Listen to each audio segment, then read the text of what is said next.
pessoal, tudo bom com vocês? Estamos aqui de volta para a nossa aula de cultura corporal esportiva, onde nós estávamos falando do futebol, isso mesmo.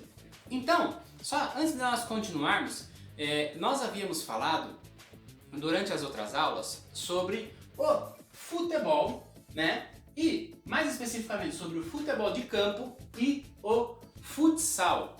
Ah, professor, você tirou isso do nada? Claro que não. Tudo isso surgiu das nossas conversas. Lembram-se? Por isso é muito importante a participação de vocês, que vocês me tragam coisas, que vocês me tragam elementos, tá bom? Nada é dispensável. Nada da fala de vocês é dispensável, tá bom? É muito importante a participação de vocês. E aí nós falamos um pouquinho sobre o futebol de campo, nós falamos um pouquinho sobre o futsal, né? Nós não ficamos muito nas questões de regras, essas coisas assim, porque isso é mais simples da gente entender, isso é mais fácil, com a prática a gente consegue entender. Nós estamos falando de coisas que envolvem a prática do futebol de campo, coisas que envolvem o futsal, e muitas dessas coisas surgem das conversas com vocês, que vocês me perguntam, né? E aí que a gente pode insistir um pouquinho mais nisso. E hoje vai ser também com a questão do futebol de areia, que eu estou trazendo aqui para vocês. Ah, nós vamos falar só sobre regras do futebol de areia, alguma coisa assim? Não, nós vamos falar sobre várias leituras possíveis do futebol de areia, o que acontece nessa prática do futebol de areia, tá bom?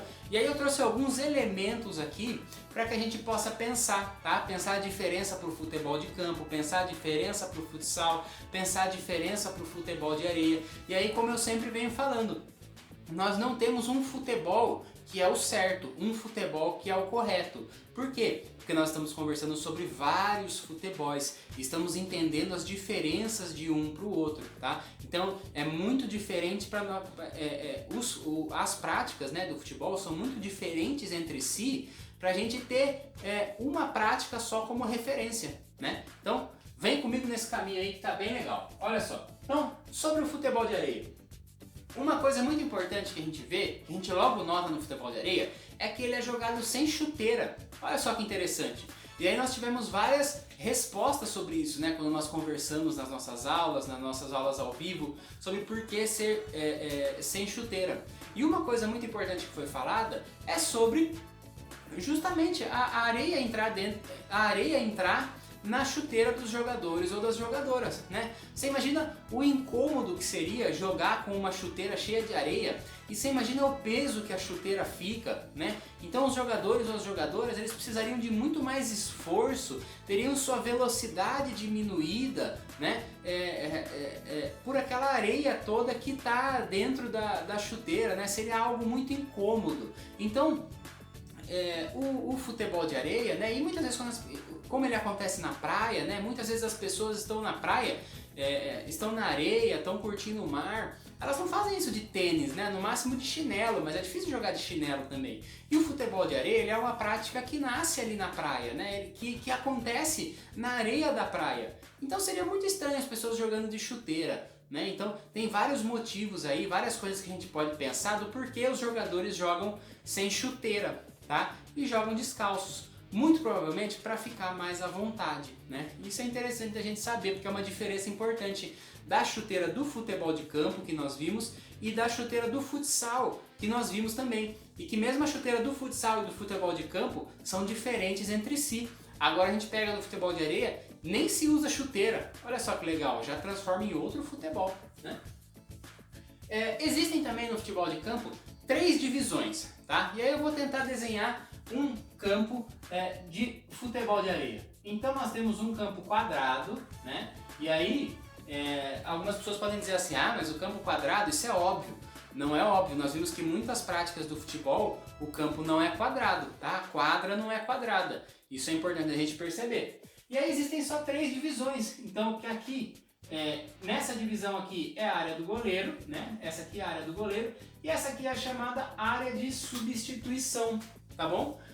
As regras também são muito parecidas. Se acontece alguma falta dentro da área do goleiro, né, onde é considerada a área do goleiro, nós também temos um pênalti, tá? E se acontece alguma falta aqui nesse meio, nós não temos um pênalti. E aí, também é importante a gente entender sobre a questão das linhas, né? Porque essa é uma dúvida importante. Mas se nós estamos falando de areia, como é que nós falamos de linha, né? Como é que isso daqui é demarcado? Como é que é demarcado aqui o fundo do campo quando vai cobrar um escanteio ou alguma coisa assim?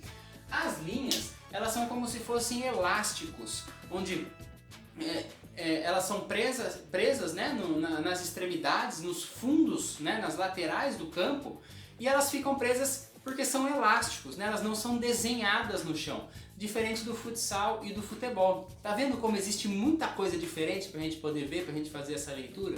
Isso é legal, né? E aí uma coisa importante também que surgiu nas nossas discussões sobre o futsal, sobre o futebol, era que era fechado, né? Mais especificamente o futsal, o campo era fechado, a quadra era fechada, e no futebol poderia ser fechado, mas nem no futebol de campo poderia ser fechado, mas nem sempre era. E aí vocês me perguntaram por que que isso acontecia, e nós explicamos e nós conversamos sobre isso. E no futebol de areia, o que acontece? E se chover? O futebol de areia, ele também o campo ele também é aberto. E se chover, o jogo acontece na chuva. E aí fica uma espécie de futebol de lama, né? Não é um futebol que precisa ser coberto, né? Como o futsal, que se os jogadores escorregarem, pode acabar tendo alguma lesão, pode se machucar de maneira mais grave. No futebol de areia, o futebol acontece ali na areia molhada mesmo, tá bom? E outra coisa legal pra gente saber, por fim, é que no futebol de areia não existe empate. Olha só que coisa interessante, muito diferente do futebol de campo e do futsal. No futebol de areia não se termina um jogo empatado, seja qualquer jogo. O tempo do futebol de areia são 3 tempos de 12 minutos. Tá? Se nesse meio tempo ficar 0 a 0, ficar 1 a 1, ficar 2 a 2, nós temos diretamente uma prorrogação.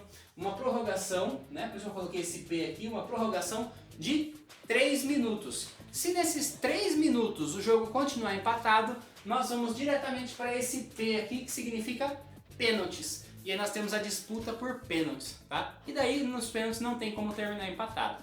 Tá bom? Então pessoal, essas são as ideias que eu trouxe aqui para vocês sobre o futebol de areia. Nós vamos continuar conversando um pouquinho mais sobre ele. Nas aulas de chat nós vamos discutir também sobre o futebol de campo, sobre o futsal, sobre o futebol de areia. Vamos trabalhar um pouquinho mais com imagens. Então é importante vocês todos participarem, tá certo? Então, nós nos vemos na próxima aula e não deixa de fazer as atividades no Conexão Digital, não deixa de acompanhar as aulas ao vivo, nem as videoaulas e nem as atividades que nós temos que fazer. Tá bom? Beleza? Pessoal, até mais então. Na próxima aula a gente se vê. Valeu!